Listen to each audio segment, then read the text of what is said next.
I just want to say just a couple things. When Mike told me that he was going to promote these guys, I couldn't sleep the next day. It was exciting, just because I knew these guys when Mike really cracked open, his school in the back of the gym, and I thought, prior to meeting you guys, being Mike opening the gym, that us three right here were the biggest buffs, and we trained 4 or 5 days a week.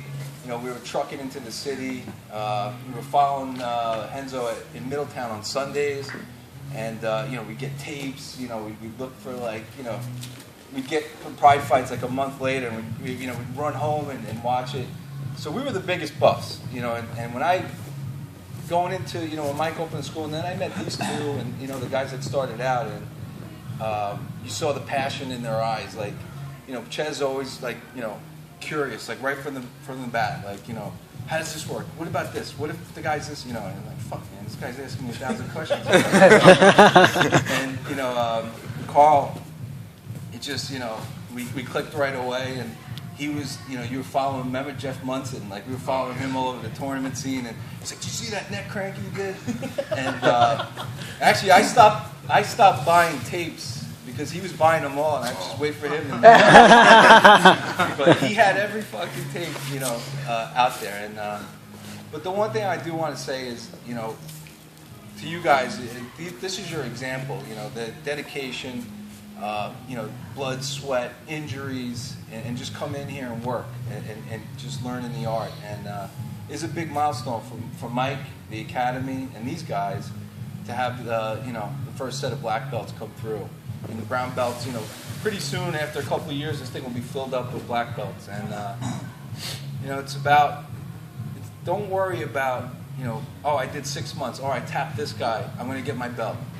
It's not about that. It's about learning the technique, right, the art, but it's about giving back. As you can see, Chez and Carl there, they start teaching, they help. So, hey, no, fix your elbow, fix your hand here. That's what it's about. You start giving back to the art. And I'm just happy to see that these two are here as a black belt, and how they're going to spread jiu-jitsu. That we try to do, and that's why Mike's here. He's spreading the art. He's dedicating himself to you guys. It's not about, he's not being rich off this. He's doing it because he wants to spread this art. And a lot of the guys that are here, that's what you guys have to realize too. That you guys will be up here one day.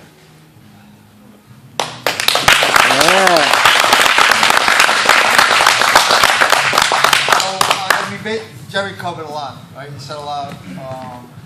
I'm not going to reiterate everything he said, but I'll tell you a quick story. So I think it was probably our first day of renting the place in the back of the gym, Evolution. Literally the first day, I took the mats, I opened them out, I walk away. Me and Mark was there, so it's kind of fitting that Mark's here, Mark Conroy. So I walked out, or me and him walked out. We came back and we see Carl on the mat. I'm like, what the fuck? Look at the size of this guy. My first student's like the fucking strongest guy I know. So, and obviously that's going back to 2004. That was going to be 10 years, right? So. Carl was my first student, and Chez was literally right behind him within a couple of weeks. So basically, what I'm just saying is that you got to, if you want to get good, you got to stick with that. I mean, that's the bottom line, right? And like Jerry said, it's all about kind of giving back to everybody, to the guys younger than you and the guys newer than you. Really, and that's it. And it is a big step. I'm proud as hell to be giving it to them. Right, obviously, it's a big step, like Jerry said, for me, and it's a big step for the academy, and I'm glad it was, obviously these two guys, because if somewhere down the line, if they would have stopped for a year, they would have had to wait that much longer, or 2 years. The bottom line is, you got to be here and you got to get good, and again, Jerry said it. If you're injured, you can either work through it or stop or whatever you do, but it could take, forever. So, sometimes guys just quit completely, and they're perfect examples of dedication and being dedicated to the sport and to themselves, really. Because once you start, if you stop, That's it, man. You gave up all that time that you did invest. So the bottom line is, like the saying goes, a black belt, it goes not just for them, obviously, it goes for me, Jerry, Mark, anybody. A black belt's only a white belt that didn't quit, right? So some guys are more talented than others, but the bottom line is if you come and train, you know, it's like the light at the end of the tunnel is there. You just have to go. You can't quit. Once you start, if you really want to be a black belt, you'll continue. And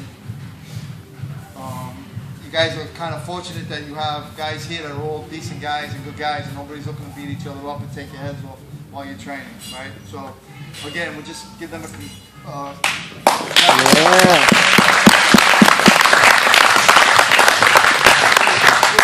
Before you go, the only way we set this up with this whole line, and I was going to present something. So the only way I'm going to do this. There's no plaque? Huh?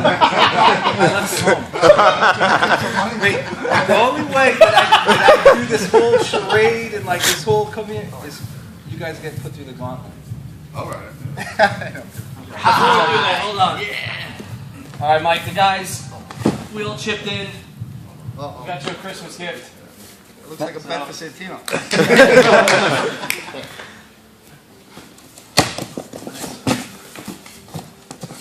It's the Mythbuster. What is it? Now we can test Jerry on Sundays. What is it? It's pretty heavy-duty scale. Is that what it is? Yeah. Oh, nice. See what he's weighing in at. Let's test it out.